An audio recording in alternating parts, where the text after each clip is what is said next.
Greetings. Father Mark signing on, continuing the course on the modern period, the second installment of the reign of Pope 250, Pope Pius VI. We left off last time covering Adam Smith with the invention of capitalist economics. We gave one quote with regard to the invisible hand from his first major work, The Theory of Moral Sentiments. So now we'll do a quote on the invisible hand from his more famous work, The Wealth of Nations. This quote is from Book 4, Chapter 2. An excerpt, quote, "But the annual revenue of every society is always precisely equal to the exchangeable value of the whole annual produce of its industry, or rather, is precisely the same thing with that exchangeable value. As every individual, therefore, endeavors as much as he can, both to employ his capital in the support of domestic industry, and so to direct that industry that its produce may be of the greatest value, every individual necessarily labors to render the annual revenue of the society as great as he can." So this is the gross national product, is what he's talking about. He generally indeed, neither intends to promote the public interest, nor knows how much he is promoting it. By preferring the support of domestic to that of foreign industry, he intends only his own security, and by directing that industry in such a manner as its produce may be of the greatest value, he intends only his own gain. And he is, in this, as in many other cases, led by an invisible hand to promote an end which was no part of his intention. Nor is it always the worse for the society that it was no part of it. By pursuing his own interest, he frequently promotes that of the society more effectively than when he really intends to promote it. I have never known much good done by those who affected to trade for the public good. It is an affectation indeed, not very common among merchants, and very few words need be employed in dissuading them from it. All right. So competition, invisible hand, is that, that it's supply and demand, it's obvious and people react to that. And competition, that each person pursuing their own interest, he sees that as actually beneficial for the whole society, even though the person pursuing their own interest is not really doing it for the benefit of all society, just their own. But he sees it as a second and third order effect that the whole society benefits from this unimpeded competition. Further, Smith believed that government itself, based on the appalling example he saw with the late French monarchy in the 18th century, that government itself must be limited in size and responsibility to external defense, maintaining internal order, infrastructure to facilitate commerce, and education of the population for productive involvement in the economy. Capital itself, he believed, should not be taxed to pay for those services. Governments must not accumulate debt. Again, he's looking at France spiraling in the death spiral because of that. Tax theft, he argued, should be proportional to a person's ability to pay, and that ability is rationally judged by the side effects triggered by the taxation. For example, the pervasive impoverishment of the French population was a side effect demonstrating that the proportion of tax theft in his day in France was too high. Now, Smith, he has a vast and detailed analysis of the issue, far beyond our scope. But if you're interested, Book 5, Chapter 2 of The Wealth of Nations treats the sources of general and public revenue of society. I'll just end that with finally says, quote, "There is no art which one government sooner learns of another than the art of draining money from the pockets of its people."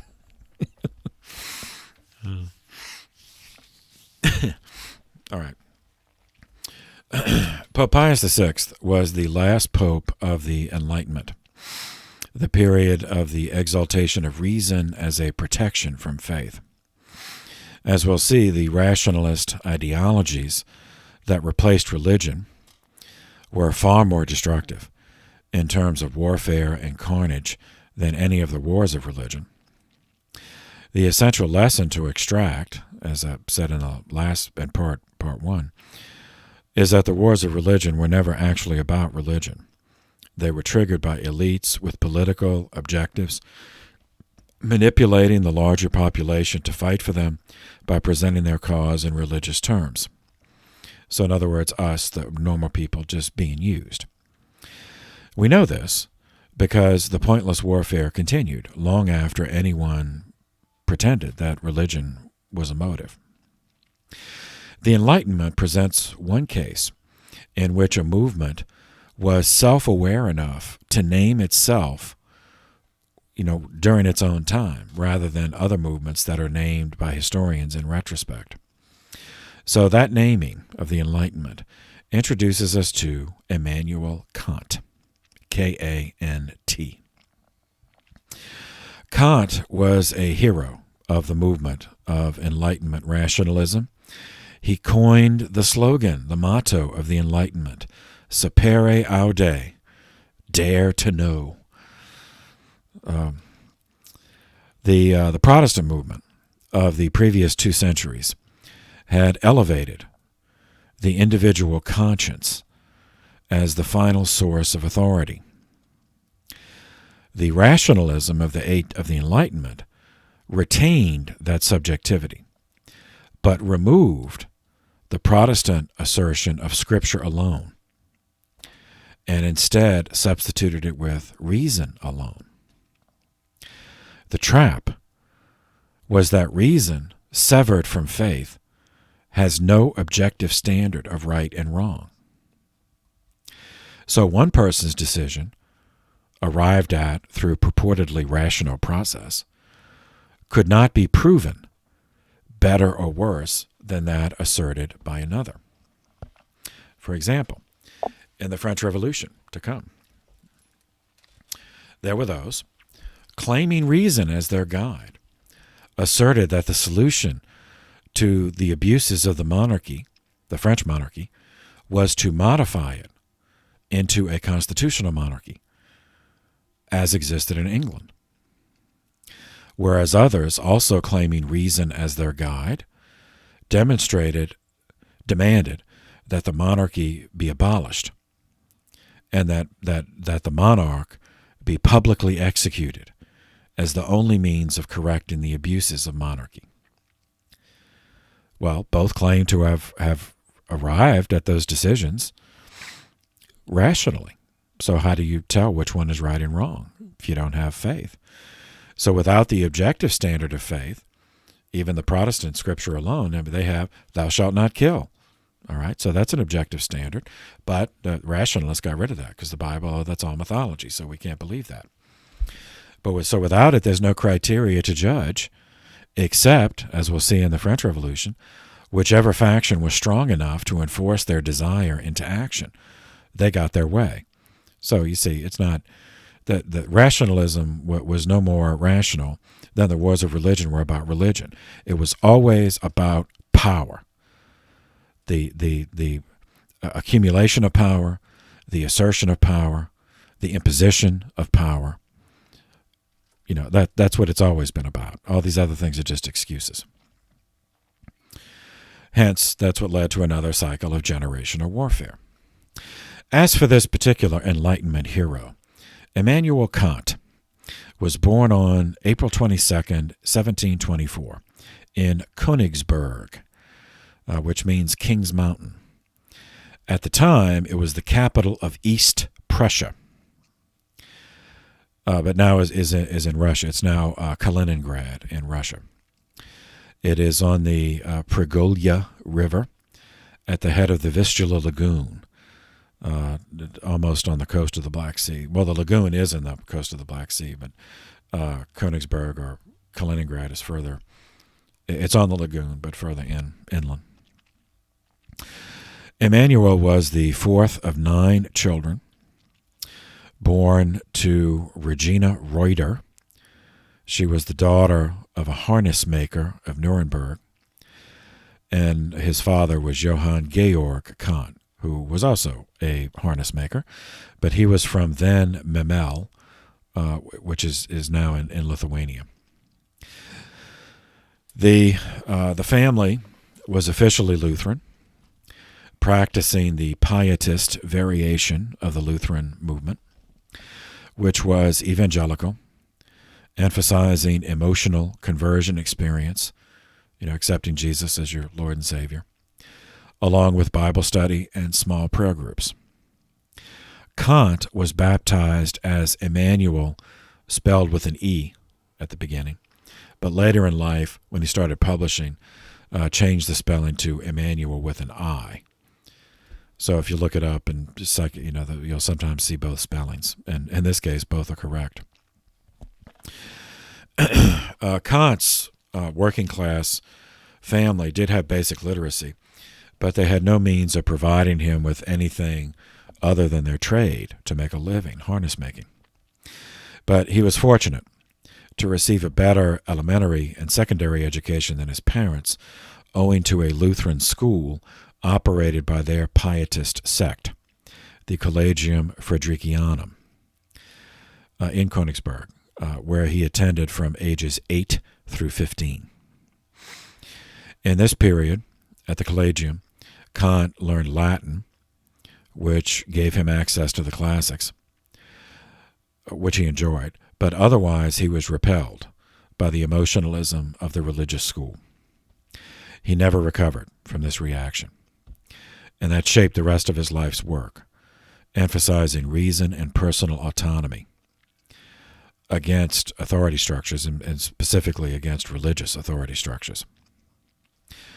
Apart from that, Kant respected his parents and internalized their work ethic, their frugality, to maintain the proud independence of a skilled artisan. He retained those disciplined habits throughout his life, even though his own profession was not in the manual trades. From his earliest years, Kant's intellectual talent was obvious. That earned him a scholarship for advanced study, which his family could have never afforded. In 1740, that brought him to the University of Königsberg, which was known conventionally as the Albertina. There he studied philosophy, mathematics, physics, logic, metaphysics, ethics, and natural law. Essentially, corresponding to an undergrad humanities curriculum, as we would, see it today. He fully accepted the prevailing veneration of reason, as well as the characteristic Enlightenment prejudice that reason was a protection against the emotional dangers of religion. Kant completed his bachelor's degree, and that concluded the scholarship in 1746. He took employment as a private tutor to the sons of families who were too wealthy to consider sending their children to schools where they'd have to be in the same room with these lesser people. He still desired advanced studies, but his finances didn't permit. So Kant used his spare time to compose his first essay, published in 1749, titled "Thoughts on the True Estimation of Living Forces." In it, he treated dualism, metaphysical dualism, as applied to the natural sciences, specifically with a philosophical reflection on gravity. Not gravity, but I mean gravity, like what goes up must come down. There was a controversy about that, and in this period, philosophy, mathematics, science, those were not as separated disciplines as they are today. So Newton, the English scholar Isaac Newton, and the German scholar Gottfried Leibniz had expounded different views on gravity. So Kant wrote this essay as a philosophical reflection on both. Meanwhile, he took every paying student he could, as a tutor, and on his own time, he worked late into the night on his research, saving all the money possible. He chose not to marry, because that would have been a drain on his finances. He probably could have done this for the rest of his life and supported a family, but he wanted advanced study, which meant more money. But if he got married and had children, then he wouldn't be able to afford it. So he chose to not marry. After 6 years of this regimen, Kant accrued sufficient funds to continue his education, for which he returned to the University of Königsberg in 1754. While working on his magister, his master's degree, from 1754 to 55, Kant published 3 German-language essay pamphlets on scientific matters. As science was a topic of great interest, and the pamphlets sold well. At the same time, Kant had to produce scholarly work to advance in his chosen field of philosophy, which meant writing in Latin at the time. So he was finally awarded his magister in April of 1755 for a Latin language thesis titled Concise Outline of Some Reflections on Fire.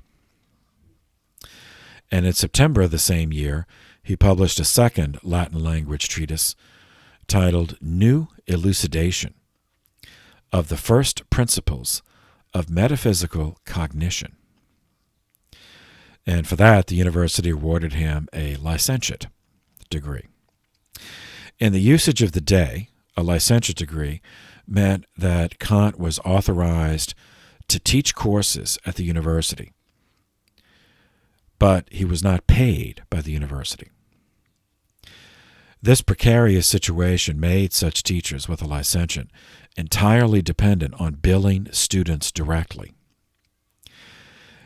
and teaching as many courses as possible to maximize their income. To make a living, they had to make the courses interesting and useful for the students.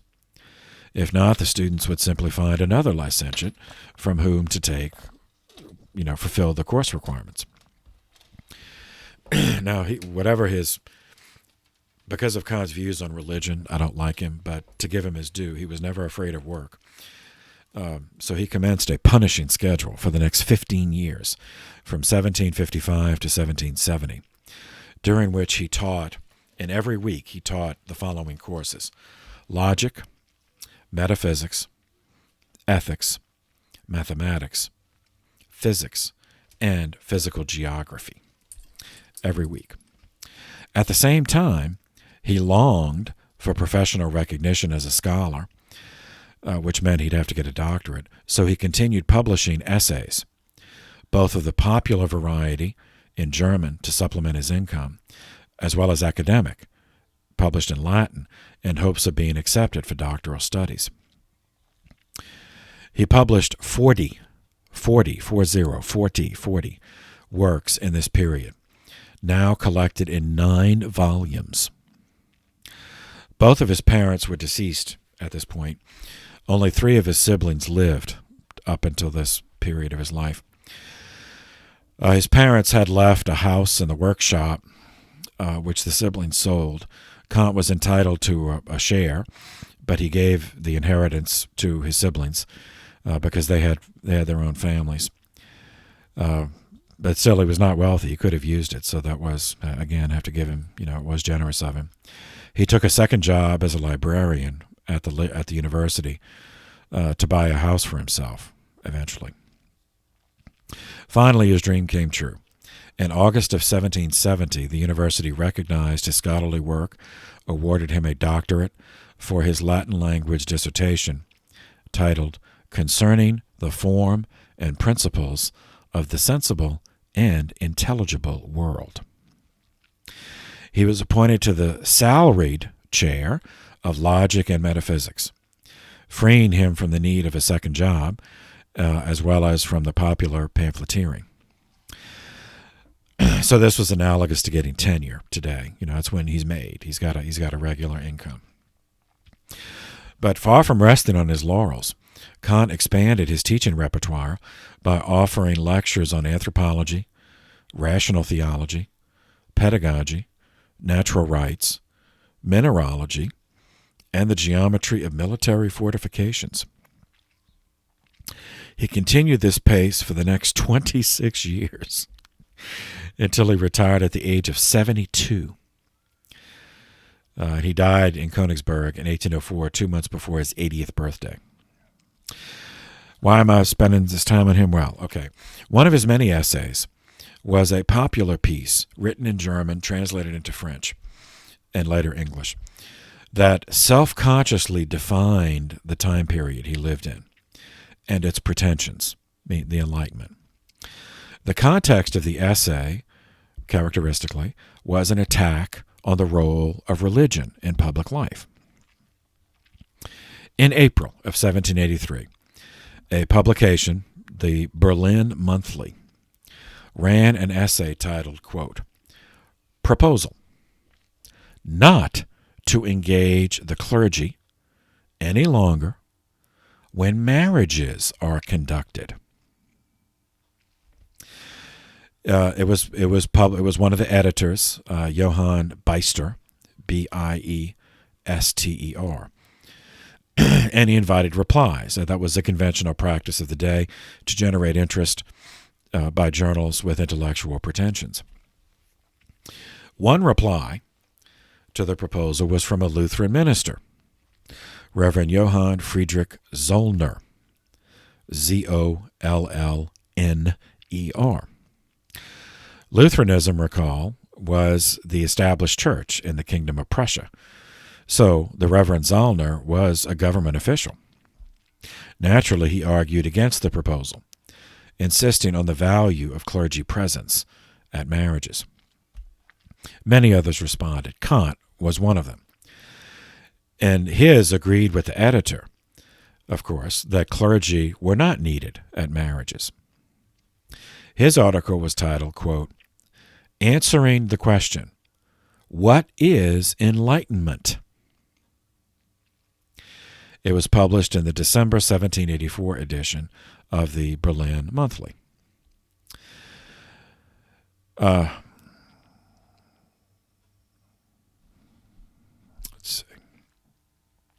I won't read the whole thing, but I'll read the beginning. So the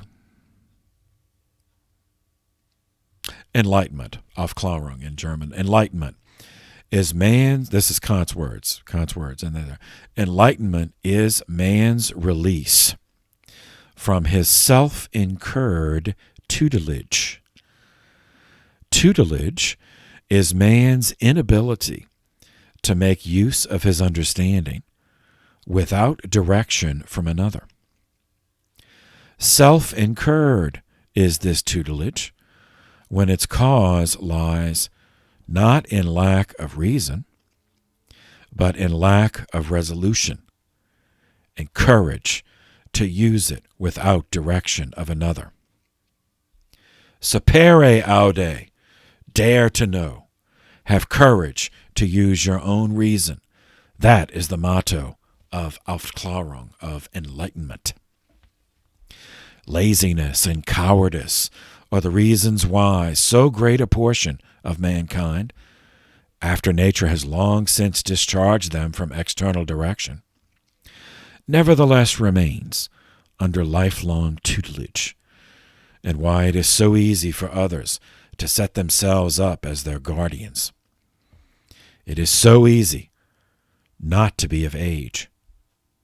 If I have a book which understands for me, a pastor who has a conscience for me, a physician who decides my diet, and so forth, I need not trouble myself. I need not think, if I can only pay others who will easily undertake the irksome work for me. That the step to competence is held to be very dangerous by the far greater portion of mankind.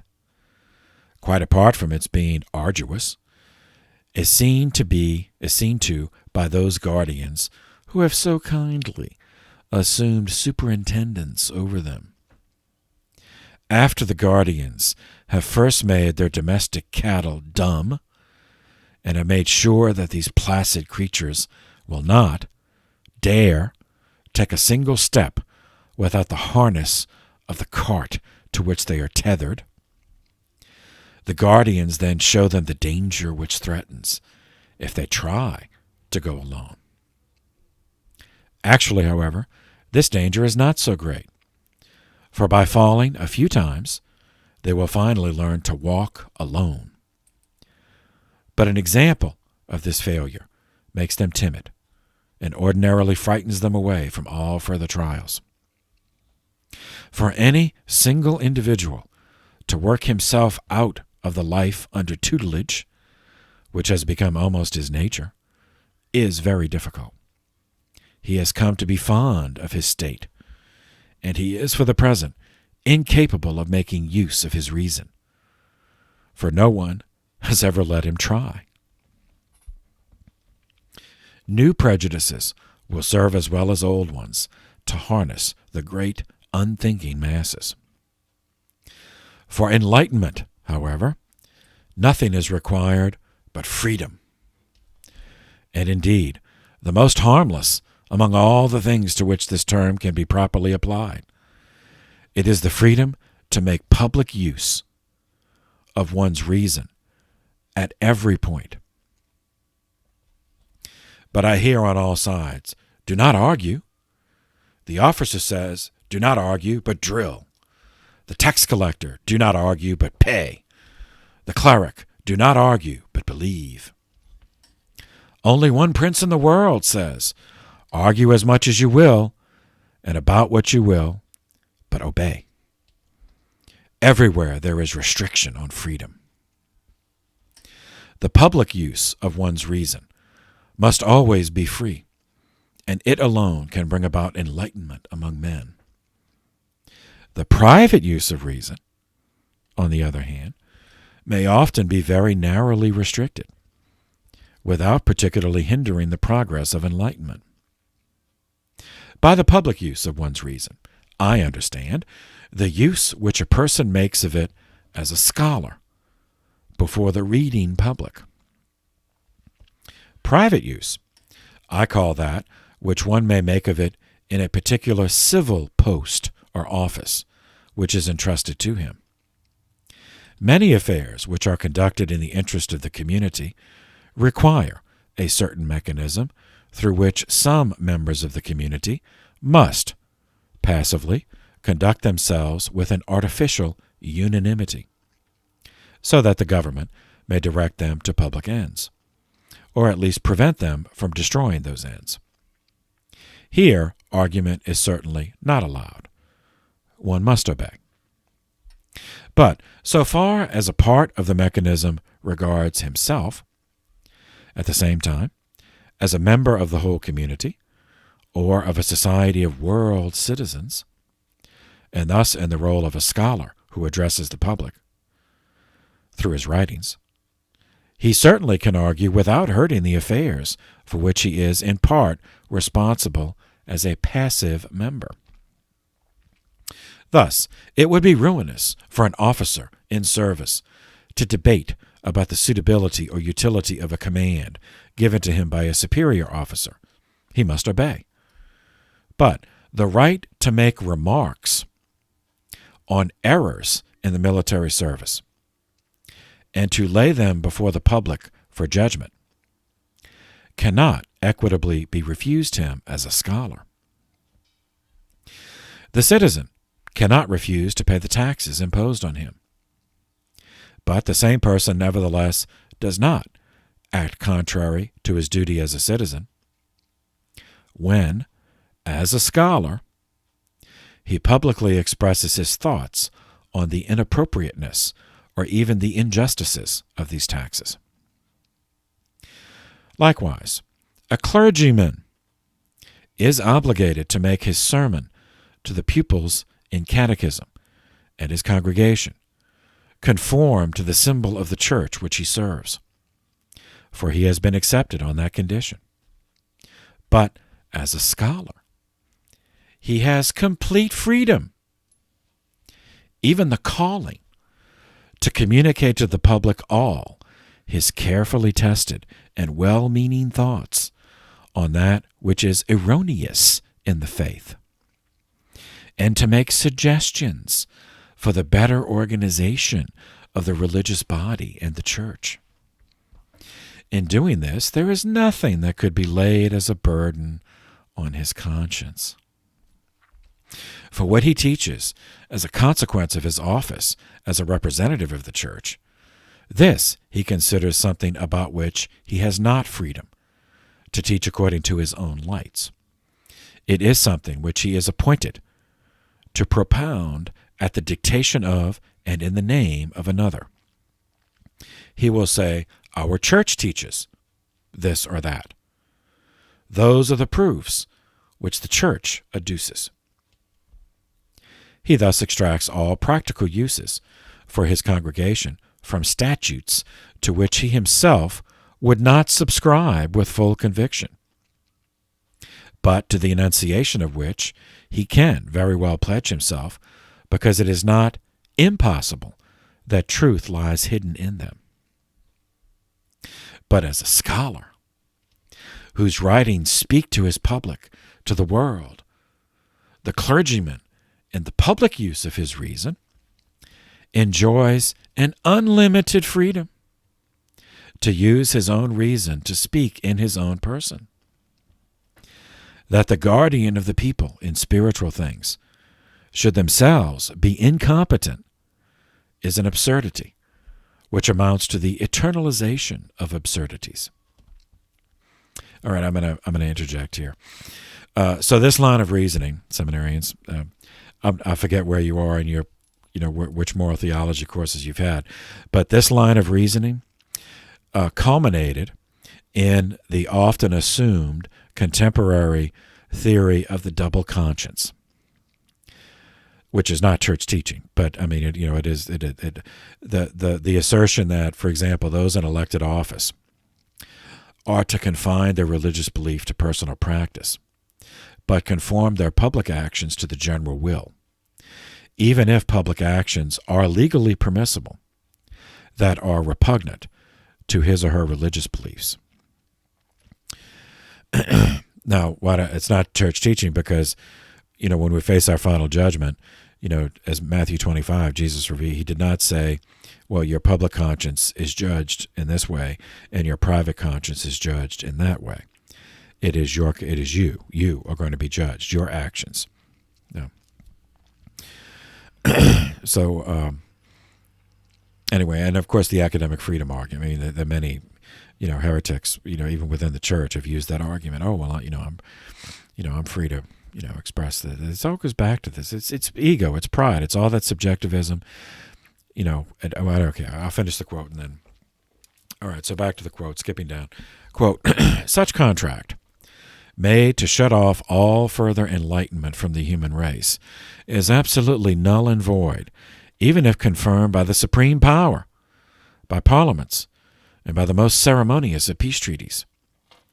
And age cannot bind itself and ordain to put the succeeding one into such a condition that it cannot extend its at best very occasional knowledge, purify itself of errors, and progress in general enlightenment. That would be a crime against human nature, the proper destination of which lies precisely in this progress, and the descendants would be fully justified in rejecting those decrees as having been made in an unwarranted and malicious manner. But to unite in a permanent religious institution, which is not subject to doubt before the public, even in the lifetime of one man, and thereby to make a period of time fruitless in the progress of mankind toward improvement, thus working to the disadvantage of posterity, That is absolutely forbidden. For himself, and only for a short time, a man may postpone enlightenment in what he ought to know, but to renounce it for posterity is to injure and trample on the rights of mankind. And what a people may not decree for itself can even less be decreed for them by a monarch, for his law-giving authority rests on his uniting the general public will in his own. All right, I'll pause. You catch that?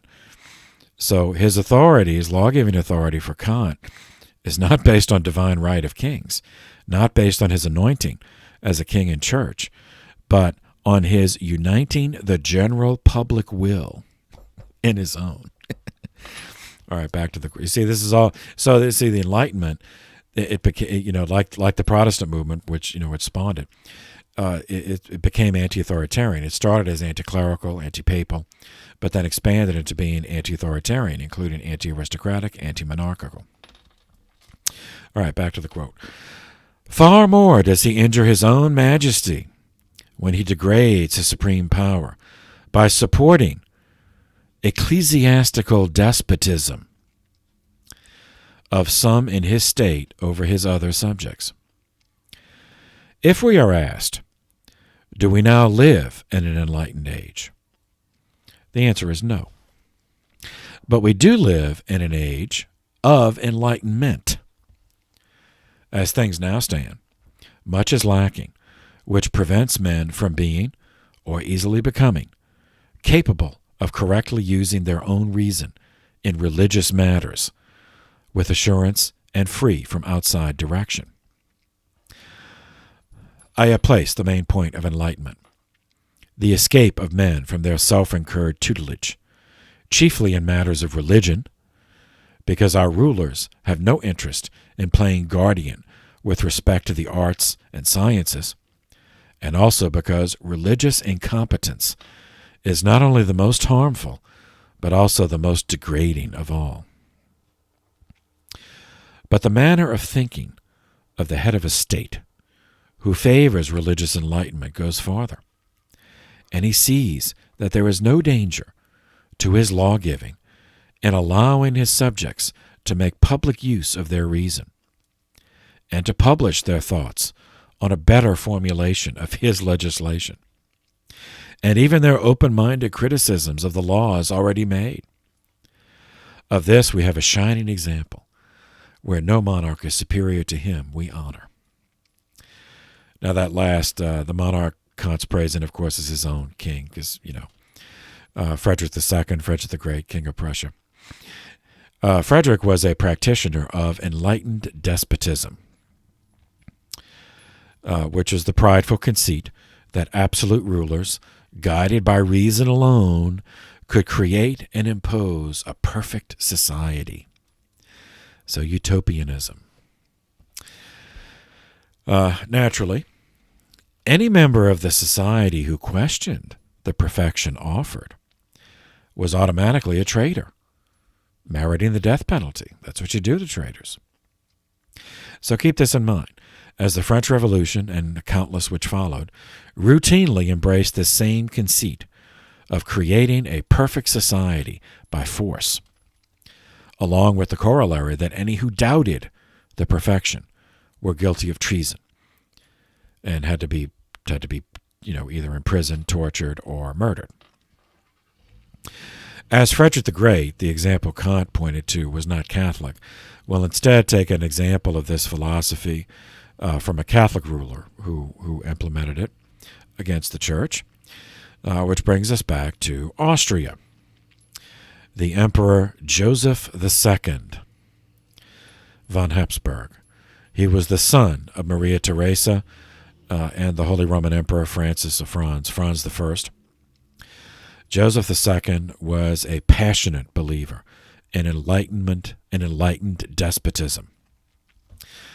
I should, just in case, so we define these terms. So by despotism, it's spelled despotism.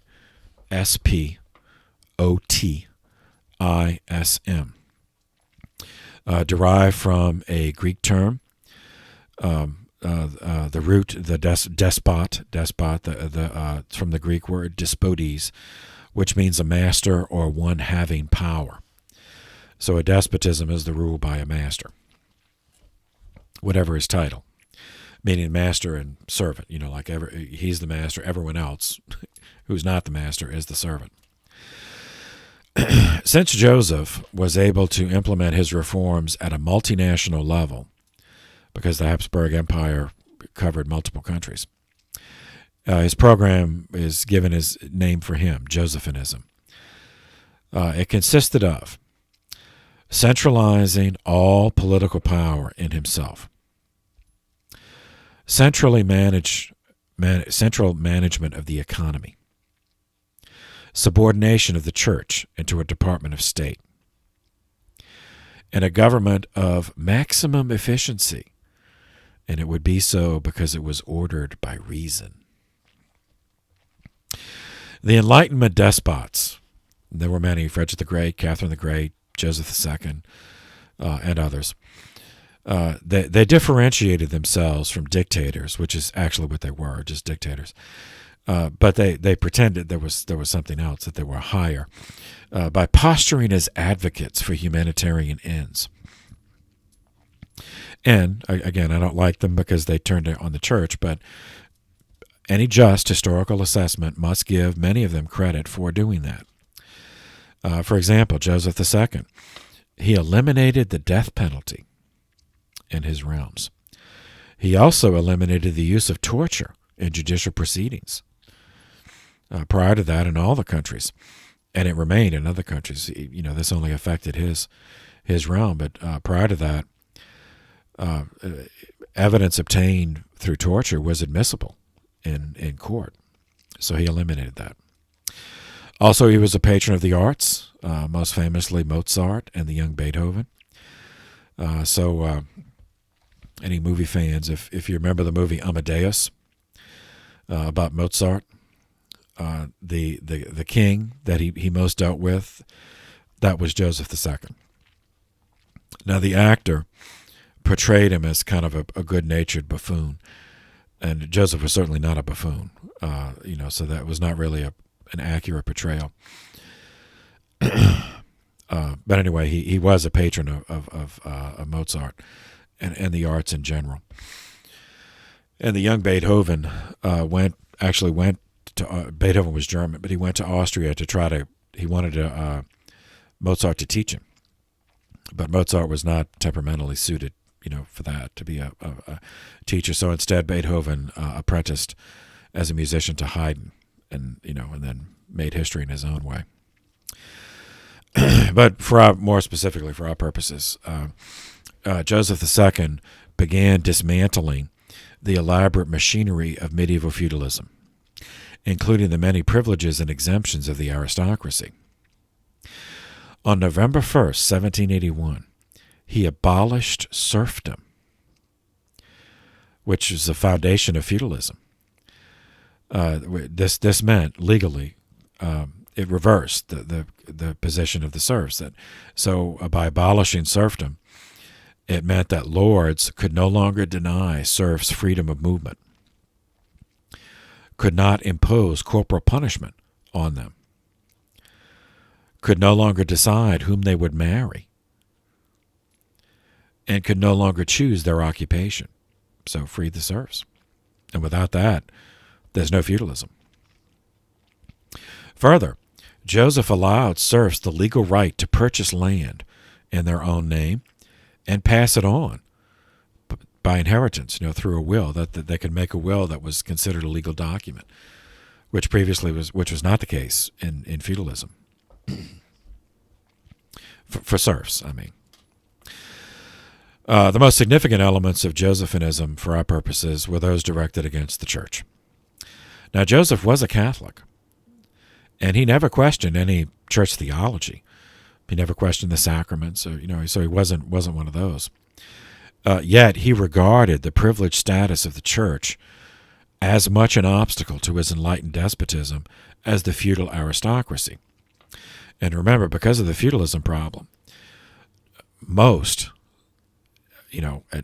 almost every single high-ranking prelate, not every single, I should say, but certainly well over 2/3 of the high-ranking prelates were younger sons of aristocratic families. So there is that, they were the same class. Furthermore, Joseph internalized the rationalist prejudice against contemplative religious institutions, which he regarded as useless. As a rationalist, a contemplation is just that's worthless. So, in terms of his church policy, Joseph forbade Austrian bishops from communicating directly with the papacy. They had to send communications to the royal bureaucracy first, which would read all the documents and then decide what to forward or not to Rome. And correlatively, the papacy had to send all mail to the monarch first, whose bureaucrats would read it and then decide whether to forward it to the diocese or abbey, monastery, convent, or not. On January 12th, 1782, Joseph he issued an edict on idle institutions, which outlawed, not discouraged, outlawed religious orders that were not engaged in what he regarded as useful work, meaning teaching or medical work. So he outlawed the Camaldolese, the Capuchins, the Carmelites, Carthusians, the Poor Clares, the Benedictines, Cistercians, Dominicans, Franciscans, and Premonstratensians, the Norbertines.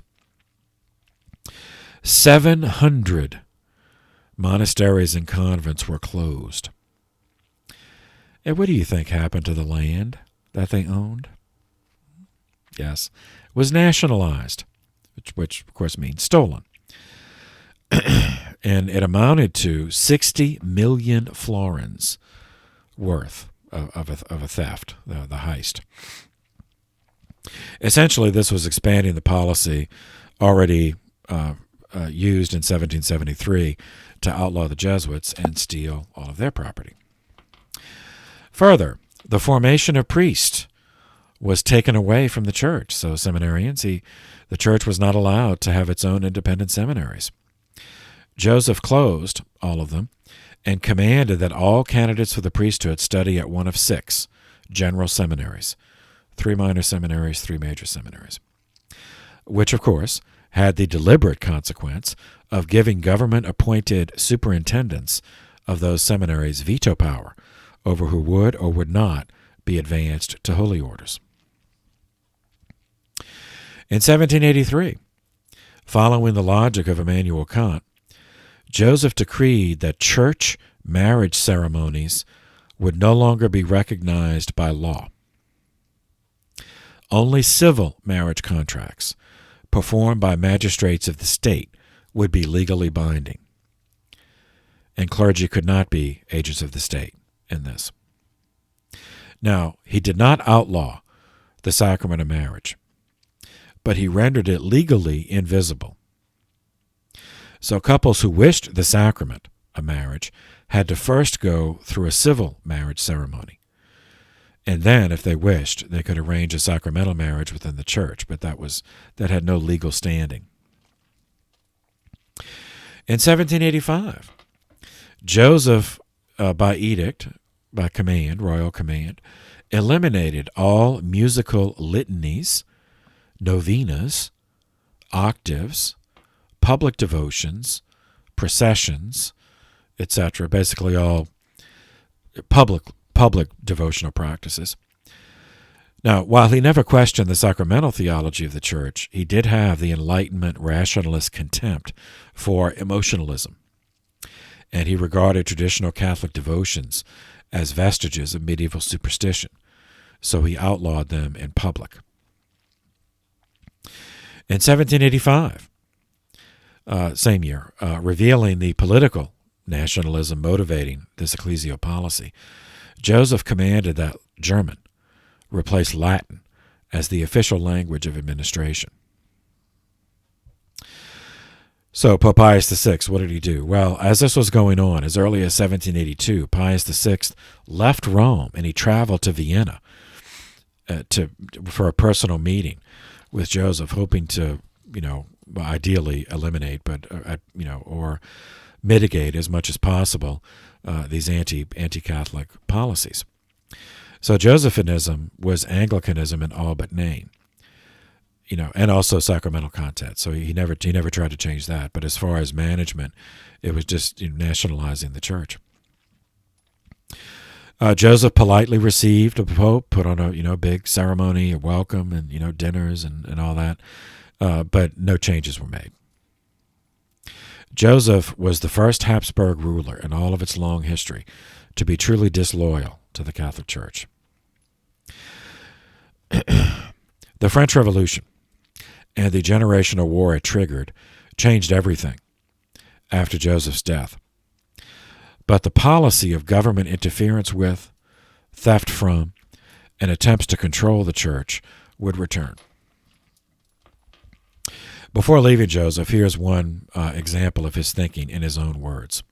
Quote, I determined from the very commencement of my reign to adorn my diadem with a love of my people, to act in the administration of affairs according to the just, impartial, and liberal principles.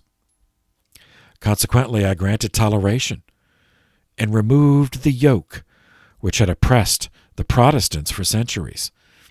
So even though Catholicism was the established church, he also, in 1781, he granted freedom of worship to Protestants. Fanaticism shall in future be known in my states only by the contempt I have for it. Nobody shall any longer be exposed to hardships on account of his creed. No man shall be compelled in future to profess the religion of the state if it be contrary to his persuasion. Tolerance is an effect of that beneficent increase of knowledge which now enlightens Europe, and which is owing to philosophy and the efforts of great men. It is convincing proof of the improvement of the human mind, which has boldly reopened a road through the dominions of superstition, and which, fortunately for mankind, has now become the highway of monarchs. That's from one of his letters. Okay, same year all this started. Well, he started this in 1781, so the year after 1782. History changed in another way in terms of engineering, which would have economic impact, and which, of course, would affect social and political structures in terms of the Industrial Revolution. The steam pump was used. So all of this I'm going to summarize is leading up to the first commercially viable steam engine, and of course, and that made the Industrial Revolution possible. It happens, they worked on it. It was tinkered with throughout the 18th century. They finally perfected it. They got a working model, that could be put on the market at the end of the 18th century. And so then the 19th century is really the Industrial Revolution. All right, so nothing just happens. Okay, so to put all this together, we first meet Evangelista Torricelli. Was an Italian physicist, mathematician. He's best known, at least for our purposes, for this thing. He invented the barometer. In 1643, Torricelli filled a yard-long tube with one end sealed off. He filled it with mercury. So, dumped a tube with mercury. Then set it vertically in a basin of the liquid metal. So the column of mercury fell up to about 30 inches, producing a Torricelli vacuum above. This was the first recorded incident of creating a permanent vacuum. All right, so the vacuum. Second guy we meet and this, tracing this, is German, Otto von Guericke, Guericke, Guericke, yeah, Otto von Guericke. Was German. He was from an aristocratic family, but one that was impoverished by war. So when in the military, he learned some engineering. Then when he went back to civilian life, he became a master brewer of beer. In 1650, von Guericke applied this idea of the vacuum to create a vacuum pump, consisting of a piston and an air gun cylinder with two-way flaps to pull air out of a vessel to which it was connected to create the vacuum. Third guy we meet is French, Denis Papin, Dennis, D-E-N-I-S, and then Papin, P-A-P-I-N. He was a French physicist and mathematician who invented the pressure cooker, which he called the steam digester. Invented that in 1679. Next guy we meet is English, Thomas Savery, S-A-V-E-R-Y, an English inventor and engineer. On the 2nd of July, 1698, Savery put those first three inventions together and patented his first steam-powered pump, which he described as an invention for raising water, which could be used. It was actually initially, the motive was to drain water out of mines, but could also be used, obviously, for other things. In 1702, he was commissioned a captain of military engineers. Now, he patented the Savery steam pump, initially to drain water from mines, but later it expanded to application for municipal water supply. But his pump did not have any pistons or cranks. Heat was applied to water in a boiler. The water's boiled to create steam. The steam rose into a working vessel from which it was blown down through a downpipe into the mine to create water, to lift or evaporate the water. So Savery's first steam pump wasted a great deal of heat and was limited in application since it had no gears or pistons or cranks. So some, who are technical in these histories, refused to call it a steam engine or even a steam pump, really, because it had essentially no moving parts. So instead they would call it a heat exchange device. Which is the most accurate, because that's what it did. But his duties brought him to Dartmouth, England, where he came into contact with the next guy. We meet another Englishman, Thomas Newcomen, Newcomen. He was English, Baptist by religion, and iron worker by profession. In 1712, Newcomen replaced the receiving vessel of Savery's heat exchange pump with a cylinder containing a piston based on the earlier designs, the guys we mentioned. So instead of the vacuum drawing in water, it drew down the piston, providing mechanical energy to move, and then it was hooked to a beam engine above. So you'd have the pump below, like where the microphone is, and then that you'd have the beam, so the piston was attached by chains, so moving one side, and that provides mechanical energy. And then you could hook it, to do what you needed. In this case, pumping the water. So what he added was a condenser. As I put it that way, he added a condenser. All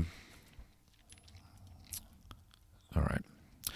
The University of Glasgow, Scotland, purchased a Savery Newcomen steam pump for its mechanical courses.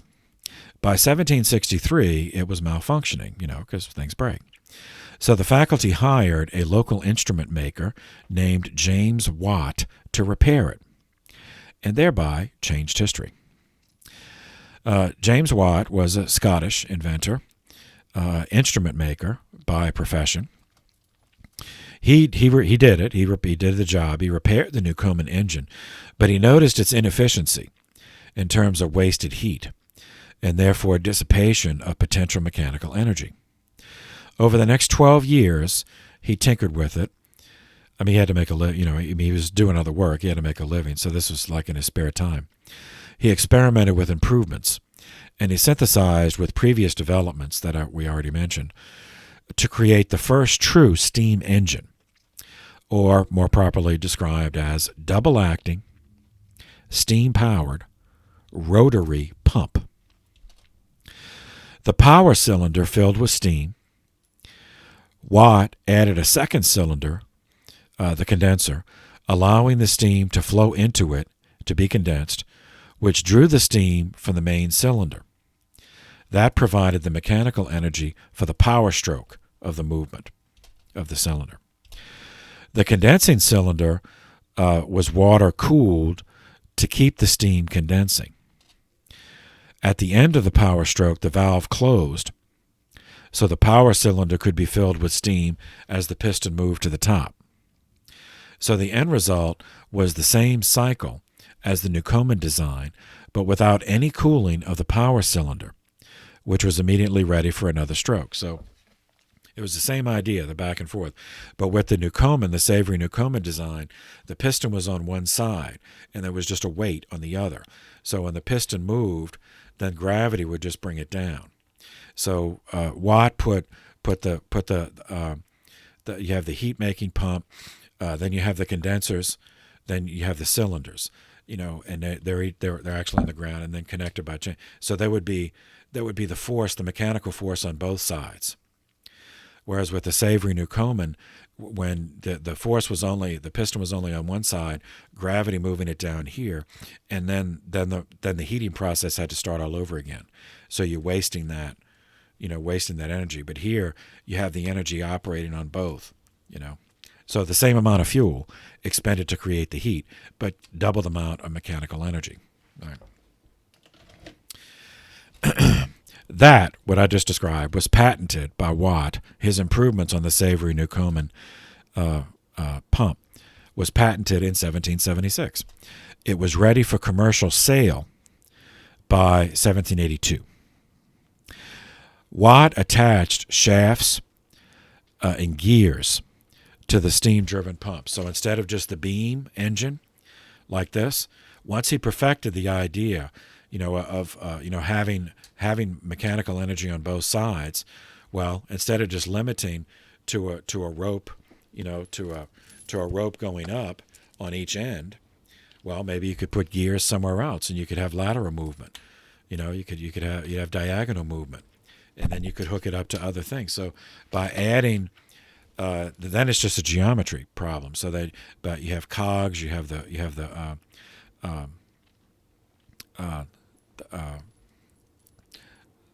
cogs, the gears, and the bars to the shaft and connected to the wheel. So instead of just going up and down, you could have the rotational. So anyway, it's all different kinds of geometrical application of force. So this could be applied to any activity requiring repetitive motion, and thereby replace a human-powered turning device, or wind power, or water power. So the double-acting rotary steam engine. So this meant, initially that it was to drain mines, but Watt then, in 1782, the first commercially viable version, he attached it to a spinning and weaving machine, enabling the creation of the first partially automated textile mill. This meant that weaving establishments no longer had to be constructed on rivers for water power. They could be constructed anywhere. This forced workers to relocate away from their ancestral villages, which had clustered around rivers, for millennia. Mechanical developments had taken another huge step toward shaping a new economy and therefore a new society. Constructing such devices and making them larger on a industrial scale, and factories to house them and workers to tend them, demanded large expenditures of money. It was neither practical nor safe to transport wagons full of gold and silver across the countryside to pay everyone involved. Added to this, no nation had sufficient quantities of gold and silver to pay for an industrialization of their economy. I mean, none of them would admit it, but I mean, nobody had that much gold or silver. So the ideas of Smith, incorporating those of Hume, John Law, and the physiocrats, were taken as a paradigm within which industry could be translated into practical economics, meaning paper money comes back, paper bills of credit, as they called it then. And in order for governments to spend more than they actually had in order to create the new industrial infrastructure. And it's also, the industrialization led to a different view of the human person as simply part of the machinery of production. And we'll see the consequences of that in due course. All right, 2 years later, in 1784, the British Parliament granted monopoly status and, unbelievably, the right to maintain a private army to the East India Company to control trade with India. This was the beginning of a process that would result in the British subjugation of India as a colony. And British India, that also includes what is now not only India but also Pakistan on one side and Bangladesh on the other.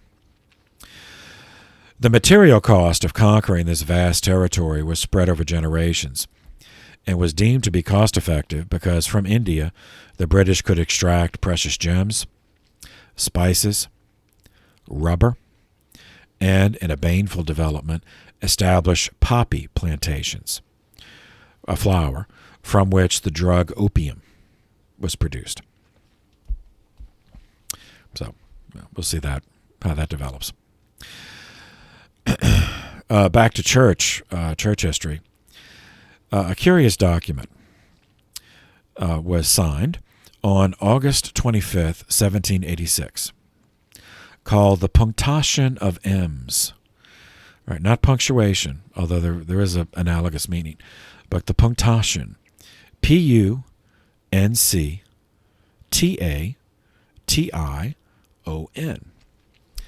of the Punctation of M's, EMS. That was a place.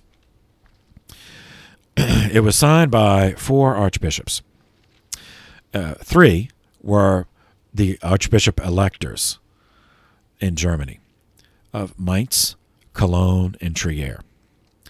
The 4th was the Prince Archbishop of Salzburg in Austria.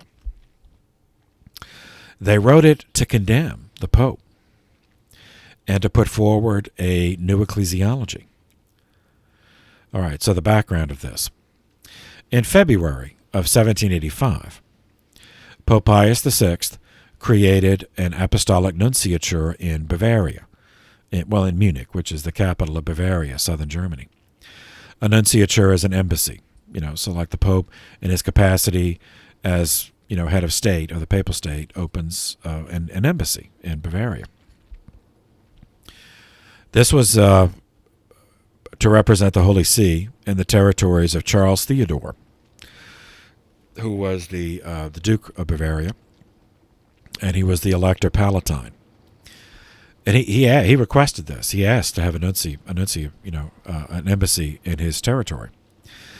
The Archbishop Giulio Zaglio was appointed as nuncio with jurisdiction in those territories. So, this was routine and completely within established practice of the day and within the Pope's rights. Because it was at an invitation of the secular. So, but these 4 archbishops objected. Meanwhile, Cardinal Carlo Bellosomi, who was an existing apostolic nuncio to one of those cities, to Cologne, the cities of one of the protesting archbishops. He was transferred to Lisbon, Portugal, and a different guy was assigned to be nuncio to Cologne in his place, Archbishop Bartolomeo Pacha. Now, this results in two prelates functioning as papal nuncios in the Holy Roman Empire, one in Cologne, the other in Munich, Bavaria. This anomalous situation brings the Holy Roman Emperor Joseph II back into our story. We left him having betrayed and trampled the Catholic Church in his own Habsburg territory, which was his by inheritance, but he had also been elected Holy Roman Emperor. Now his direct power was limited outside of his hereditary lands, which means Germany. His hereditary lands were Austria, Hungary, Croatia, the Czech Republic, which was then Bohemia, but the rest of Germany was not his ancestral lands. That was only his by election as Holy Roman Emperor. So his authority there was limited. So he couldn't do what he did in Austria, which I described earlier. Those were his lands, so he could just do it by command. But in the Holy Roman Empire, his authority was more limited. So this dispute provided him an opportunity to weaken the church in what remained of Catholic Germany. He assumed that weakening the church would only make the government stronger. And he was the government, so that's what he wanted. The four archbishops betrayed the Pope, thinking that they would become more powerful, that they would be in charge of the church, instead of the Pope. And Joseph let them believe this, and it was too late that they realized that Joseph was only using them. He had no intention of letting them have control of the church. He was going to control the church. But it's divisio et regio, divide and rule. That divide the archbishops from the Pope, weaken both. Then once the Pope was removed from the equation, the plan was that, then the archbishops would be crushed and replaced by stooges of Joseph. Nevertheless, these guys, they didn't see, because they didn't study history any more than anyone else studies history. So actually you, seminarians, have more of an advantage than they did, because you're studying history. They were emboldened by the empty promises of support from Joseph II, and they met at a Bad Ems, a place. Bad, it's spelled B-A-D, but it just means a place with springs. So the springs at Ems, E-M-S, which is in Rhineland, southwest Germany. Because it was a spa town, it was a place we'll see throughout and into the 19th and 20th centuries. It was a convenient place to arrange these meetings. Coincidentally, we have these four archbishops show up here, to take the waters at Ems. But anyway, it was coincidentally, or not, it was in the electorate of Trier, who was one of the four protesting archbishops. So they met to connive a strategy to further weaken the papacy. And that's the background for them signing this document, the Punctation of Ems, consisting of 23 articles, which asserted jurisdictional independence from the Holy See, which would leave them as rulers of the German church. Now, they were not going as far as the Protestants. They weren't repudiating, Catholicism. They would still honor the Pope, but only as a spiritual figurehead. Not as, they weren't repudiating the papacy, they were redefining the papacy as just a spiritual figurehead and not having jurisdiction.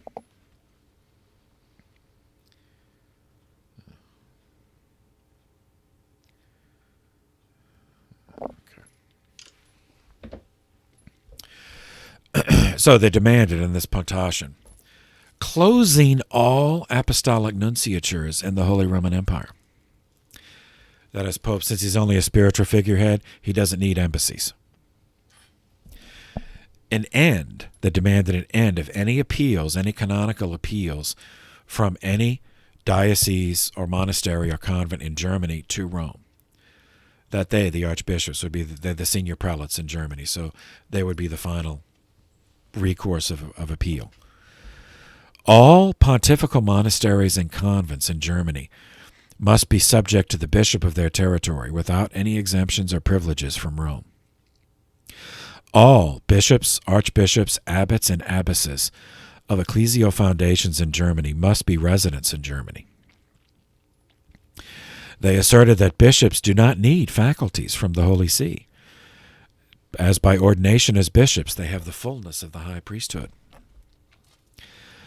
Papal decisions are only binding once the local bishops in Germany agreed that it was binding.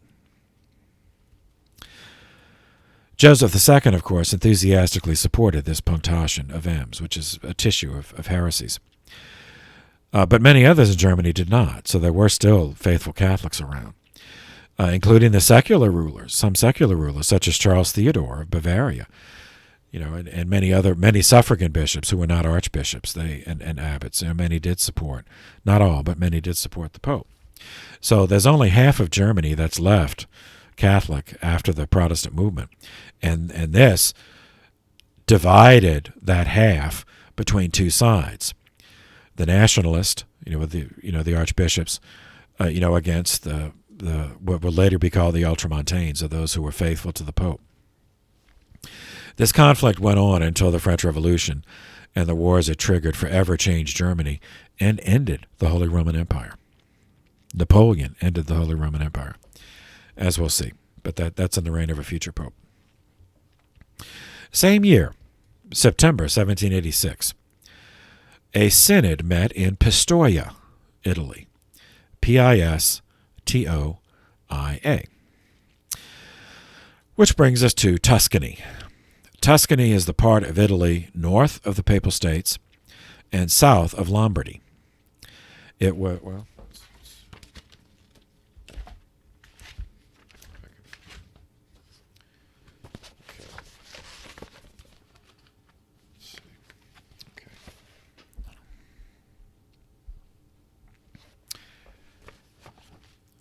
Okay, Pistoia is not on this map, but Florence is, and Florence is in Tuscany. So, oh wow, yeah, it is on. So here's Florence, in Italy, and Pistoia is to the north of Florence. And then down here you have Rome. So you see, there's Rome down here. Now, that area, at the time, remember, Italy was not unified until 1860. So Italy was divided, so at this period, Tuscany was actually controlled by the Habsburgs. It was Joseph's younger brother, Leopold, who had the title of Grand Duke of Tuscany. Leopold was completely enamored with his older brother's enlightened despotism, which he enacted in Tuscany. Now, his older brother, Joseph, had simply commanded these things to happen in Austria, Hungary, Croatia, Bohemia. But Leopold did it in a different way. He had been persuaded by a con man, an ecclesial con man, named Scipione de' Ricci, who was the bishop of Pistoia, that what Joseph had done and what Leopold wished to do was actually proper Catholic ecclesiology, and that the assertion of papal monarchy was actually what was wrong, that was simply an invention of the Middle Ages. Leopold was intrigued, as he supported Ricci in implementing the heresies of Gallicanism and Conciliarism in Tuscany, which is the national church ecclesiology. The Synod of Pistoia culminated, the document was signed on September 18th, 1786.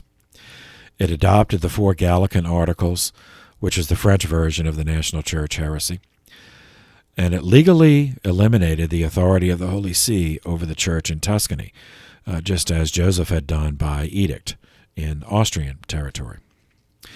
The Synod was attended by 233 clergy, and they decided with practical unanimity to betray the Pope. They agreed to the following. For example, declared that the Church had no right to introduce any new teaching, that the Pope has no right to introduce any new teaching. So we're limited to just to essentially the Protestant, the sola scriptura. Declared that the church is purely spiritual, had no authority over the temporal order. The Synod, again embracing some elements of Protestantism, denounced indulgences, veneration of saints, devotional processions, novenas, demanded that the sacraments be celebrated in the vernacular language. It recommended the abolition of all contemplative orders and monasteries, convents. And the Synod requested that the Grand Duke summon a national council, church council, to make these decrees the laws of the land. Leopold loved the idea, so he did summon a national council to meet at Florence, April 23rd, 1787. But that council broke up because, again, there were loyal Catholics around, and not all of them, agreed with this. They saw what was happening. But anyway, then the revolution happened. 2 years later, in '89, and so the French Revolutionary armies invaded Italy, imposed their state atheism on Italy, arrested the Pope. Ricci realized his mistake. He lived as a layman the rest of his life, and at the end of his life, he was a penniless refugee. And he went to the next Pope, Pius VII, to beg forgiveness. And because Pius VII was a better person than me, he did forgive him. But the damage was done. And it was, too late. But then they saw, the satanic outcome of all this and what happened in the French Revolution and what they did to the church, as we will see next. All right, we've been going for a while, so we'll stop this, and we'll pick up next time with the actual French Revolution, all of which is still the same reign of the same Pope, Pius VI. It's just a lot of things happen. All right, so we'll pause there. Continue. The next will be part C of the reign of Pius VI, in which we'll get into the actual French Revolution. Thank you for your attention. This session is adjourned.